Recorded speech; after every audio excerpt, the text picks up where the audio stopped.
Hey guys, welcome back to Money is Blind podcast. So, here are my thoughts about the $3,500 Apple Vision Pro. It's a virtual reality, augmented reality headset. I'm not going to define all these scientific technological terms, but I've been watching many videos, especially Marcus Brownlee's review. He has done a monster 37-minute video. He's done an unboxing video. I also watched Sam from The Blind Life, his unboxing video, and Dave Toody. I've seen a couple of videos and I read many articles about Apple Vision Pro. And in this episode, I'll be sharing my thoughts whether this expensive gadget from Apple, whether it's going to be helpful for the blind and visually impaired person. So let's get started. By the way, apologize for the bad quality of sound because I'm sitting in my car outside my son's dance school and I'm waiting for him. And it's almost 6:30 and I'll be publishing this episode straight away. And this episode is being recorded in the Podcasters, Spotify's new app. So let's get started again. So Apple Vision Pro, imagine this. It's a computer. It has multiple screens and it weighs 650 grams. That's more than half a kilogram. And you have to strap it onto the front of your face. It not only covers your eyes, but almost 3/4 of your face. And it's heavy on the front. It's made mostly of plastic, metal and glass. And so it will be heavy. For a better perspective, you can compare it with Meta's Quest 3.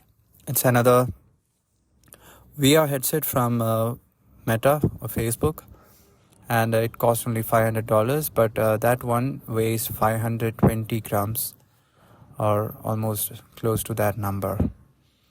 So you can strap it onto your head with the help of two loops, which Apple is providing in the box.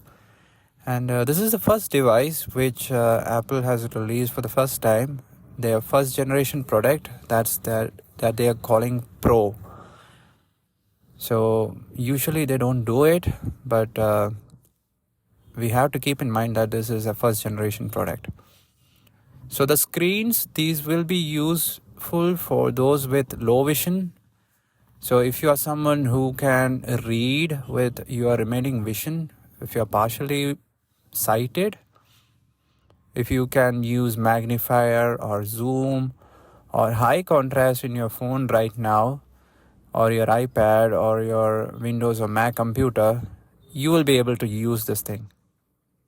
On the other hand, if you are someone who's just like me, who can read only with the help of Voiceover or any other screen reader for that matter, it's going to be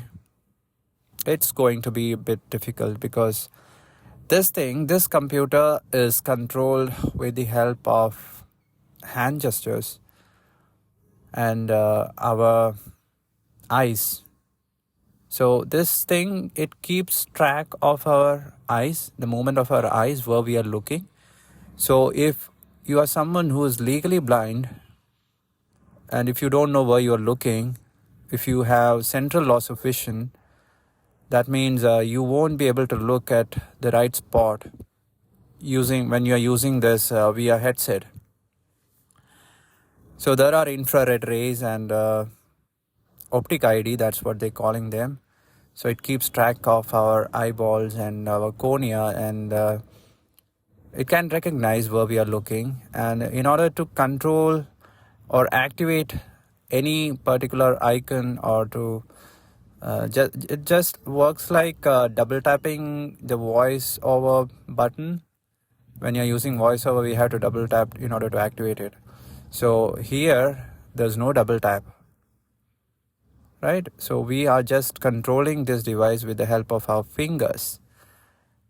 mainly our thumb and our index fingers. You can move these fingers in different ways. You can also use other fingers.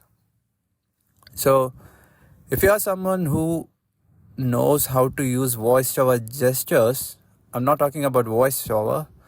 I'm not talking about using voiceover in your iPhone or iPad.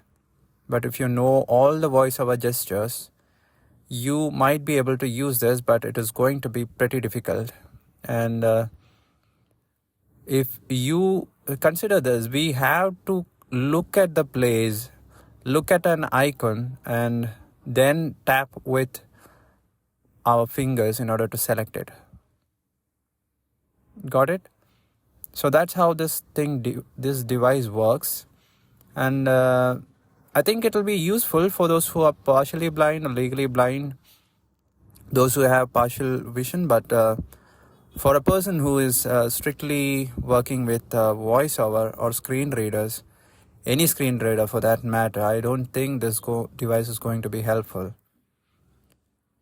So if you are thinking about using this VR headset, strapping onto your head, and if you think you can walk on the road all by yourself, if you think you can throw away your white cane and ditch your guide dog because you bought a $3,500 headset, I don't think that's going to happen, because this device works by capturing real-time video using multiple cameras in front of this device, and then it transmits that image with the help of multiple chips, and these are Apple proprietary chips.